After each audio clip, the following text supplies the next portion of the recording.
21 PL వేయడం జరిగింది, మీరు చెప్పినట్టుగా 22లో పీడీ వేయడం జరిగింది. సో 18లోనే వచ్చింది టోటల్.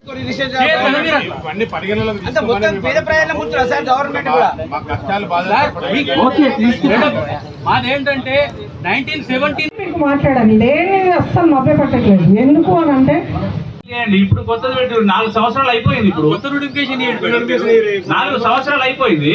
అప్పుడు తీసుకున్న వాళ్ళందరూ భూములు కొనుక్కున్నారు, పైసలు తీసుకుంటే అంత అయిపోయింది. మమ్మల్ని అమ్ముకోకుండా మేము తీసుకోకుండా మేము ఇక్కడ గతం బలి అయిపోయినాం కదా.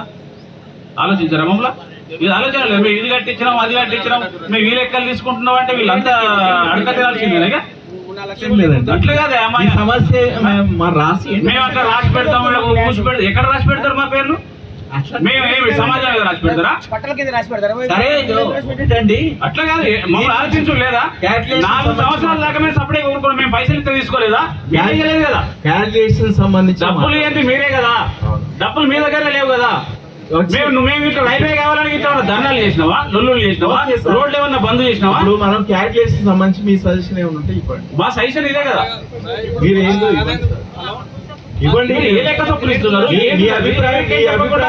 ఊరికోసారి నా పిల్లలను కూర్చోబెట్టి వేలవాళ్ళని కూర్చోబెట్టి ఎక్కడ మభ్య పెట్టుడా? మేము చట్ట ప్రకారం మీకు ఎంత న్యాయం చేయాలని. లక్ష్మి మొత్తం పోయింది. ఈమెకున్నది ఒకడే కొడుకు, రీసెంట్లీ యాక్సిడెంట్ లో ఎక్స్పైర్ అయినాడు. బ్యాక్గ్రౌండ్ అంటూ ఏమీ లేదు, ఉన్న ఒక్క జాగ మీద ఆధారం. సరే ఇక్కడ జాగ ఉన్నది, ఎప్పటికైనా అమ్ముకొని ఎక్కడైనా తీసుకోవచ్చు అన్న ఉద్దేశం ఉన్నది, అది కూడా పోయింది. ఎంత స్థలానికి ఎంత పోయింది? మొత్తం పోయింది. ఫ్లాట్ ఎంత పోయింది? మీకు ఎంత? 2 గుంటలు. 2 గుంటలు. సరే ఎప్పటికున్నా యూజ్ అవుతుంది కదా, అక్కడ అమ్మి ఎక్కడైనా తీసుకోవచ్చు అన్న ప్లాన్తో ఉన్నాం. సరే మొత్తానికి ఏమైంది, ఇప్పుడు బ్యాగ్లో ఉన్నడే ఒక కొడుకు, ఆ కొడుకు కూడా లేడు. ఇప్పుడు ఆమెను చూసుకోవాల్సింది ఒకడే కొడుకు, అది నేనే. మామయ్య ఏజ్డ్, మామయ్య 65 ఎబో ఉంటాయి. ఇప్పుడు ఉన్న జాగా అదొకటే, ఇంకా బయట ఏం ప్రాపర్టీస్ లేవు, బ్యాక్గ్రౌండ్ కూడా ఏం లేదు. ఇది మొత్తం పోతే రోడ్డు మీదకి వచ్చింది జీవితం అంతా. ఈ ల్యాండ్ తీసుకొని ఎక్కడ కొంచెం ఇచ్చినా సరిపోతుంది. డబ్బులు అంత, ఇప్పుడు ఆ డబ్బులు పెట్టి మేము బయట తీసుకున్నాం, మాకు ఆ ల్యాండ్ రాదు. 19 years నా కొడుకు.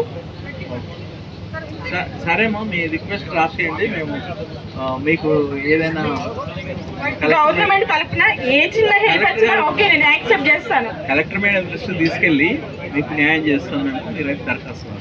ఎందుకంటే ఆ ఫ్యామిలీ ముగ్గురిని పోషించాల్సింది నేను ఒక్కదాన్ని. ఖచ్చితంగా న్యాయం మాత్రం జరగాలి మాకు.